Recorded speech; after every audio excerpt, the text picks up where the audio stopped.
Non-magical beginnings. Hermione Jean Granger was born on September 19, 1979, the child of two Muggle, non-magical dental practitioners in England. Despite a childhood spent in the mundane world, she quickly distinguished herself through sheer intellect and an insatiable curiosity. She devoured literature, consistently topped her academic classes, and possessed a remarkable memory that deeply impressed her elementary school educators. Peculiar incidents frequently transpired around her, like household items moving spontaneously, events that signaled her inherent magical gift. At Hogwarts, a magical ledger and quill automatically register every child who manifests signs of magical aptitude. When Hermione's designation appeared, the school was compelled to make contact. Given her parents were non-magic folk, a faculty member, most probably Professor McGonagall, paid a visit to their residence to clarify everything: the existence of the wizarding world, the function of Hogwarts, and the essence of being a witch. Soon after,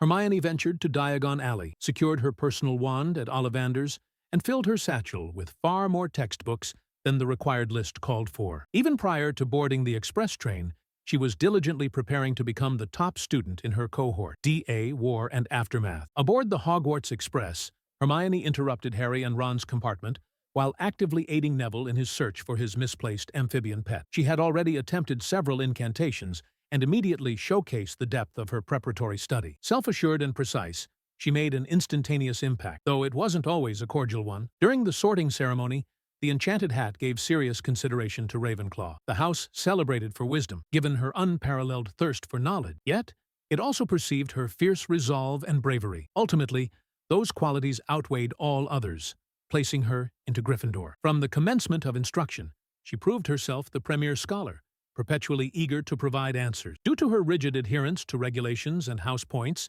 she often found herself at odds with Harry and Ron, a friction that only dissolved when a shared danger compelled them to unify. The chamber, the time-turner, and the Yule Ball. Following a cruel, sarcastic remark from Ron, Hermione sought refuge in the girls' restroom, and consequently missed the Halloween announcement concerning a mountain troll. Recognizing her peril, Harry and Ron hastily sought her out. The three managed to subdue the brute. Ron's impromptu spell caused its club to strike its own skull, and Hermione accepted the blame to shield her newfound companions. That self-sacrificing untruth solidified the trio's unbreakable alliance. From that juncture, Hermione assumed the mantle of strategist and caution. She studied unremittingly, assisted with schoolwork, and insisted upon adherence to the rules, right up until violating them was necessary to preserve Harry's life. During his inaugural Quidditch match, she mistakenly believed Snape was jinxing Harry's broomstick and set the professor's vestments ablaze, inadvertently disrupting the actual jinx. A surge of curiosity drew the friends to the forbidden third-floor corridor. When Hagrid inadvertently mentioned the name Nicholas Flamel,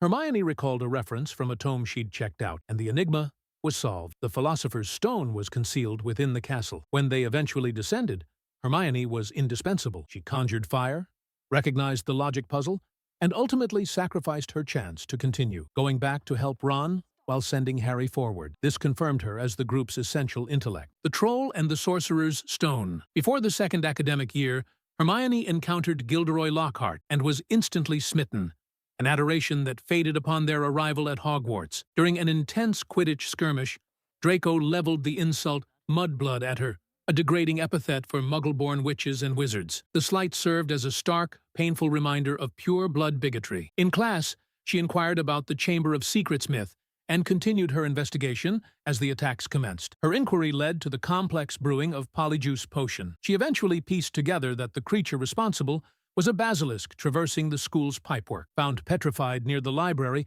a ripped page in her hand proved she had solved the puzzle. In the third year, Professor McGonagall quietly entrusted her with a time-turner to manage her impossible course load. Later, she accurately deduced the truth about Professor Lupin's lycanthropy. Upon Dumbledore's oblique guidance, Hermione and Harry utilized the device to travel back in time, successfully liberating Buckbeak and rescuing Sirius Black. The fourth year featured the Triwizard Tournament. Horrified by the maltreatment of house elves, Hermione initiated S.P.E.W, a campaign championing their rights. At the Yule Ball, she appeared breathtakingly transformed, escorted by the Durmstrang champion, Victor Krum. This event deeply affected Ron, whose jealousy caused a painful rift. During the tournament, she coached Harry on the summoning charm and exposed Rita Skeeter as an unregistered animagus beetle, silencing the gossip columnist for a year. Arrival at the School of Witchcraft and Wizardry. In the 5th year, with Voldemort's return denied by the Ministry, Hermione became the driving force behind Dumbledore's army,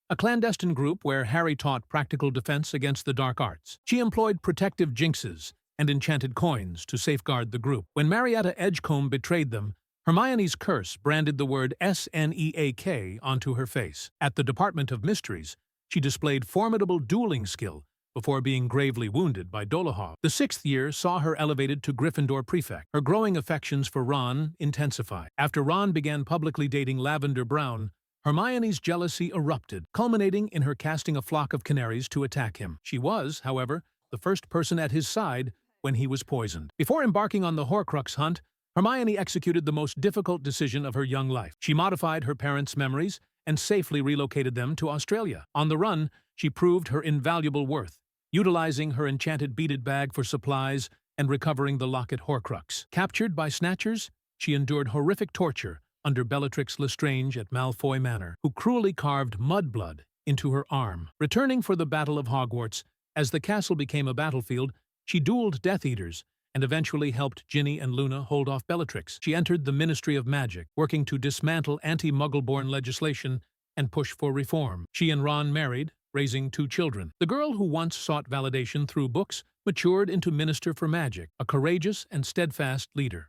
Minister for Magic. The Minister for Magic is the unchallenged figurehead of the magical community, operating from the Ministry of Magic in London. More than a politician, they are the face of the entire nation, tasked with the impossible job of keeping the magical world hidden from Muggles and maintaining order among witches and wizards. This position is a constant tightrope walk. Cornelius Fudge, for example, clung to denial about Voldemort's return, a failing that cost lives and trust. His successor, Rufus Scrimgeour, attempted to restore order through strength, but collapsed under the war he couldn't contain. Ultimately, a minister's legacy is defined by their ability to project stability during chaotic times. One wrong decision, and the stability of the entire society is at risk. Head of department, walk the ministry's endless corridors, and you'll find the brass plaques of the heads of department, the crucial officials who run the ministry's vast machinery. These leaders decide which laws are enforced, which experiments are allowed, and which creatures are regulated. They answer to the minister, fend off political rivals, and must shoulder the blame when their operations fail. Amelia Bones, head of magical law enforcement,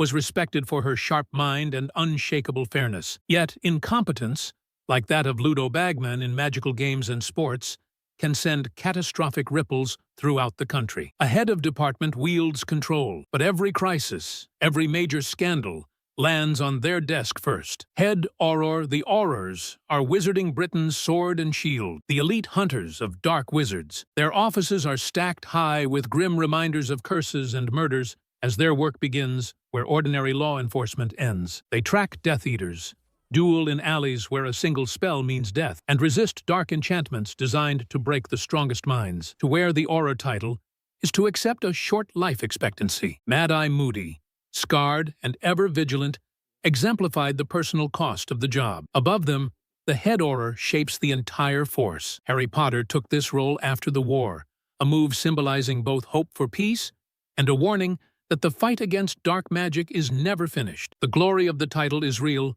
but so is the profound price. Hit wizards. Not every threat warrants an Auror. Some require the brute-focused force of the hit wizards. They are the ministry's strike team.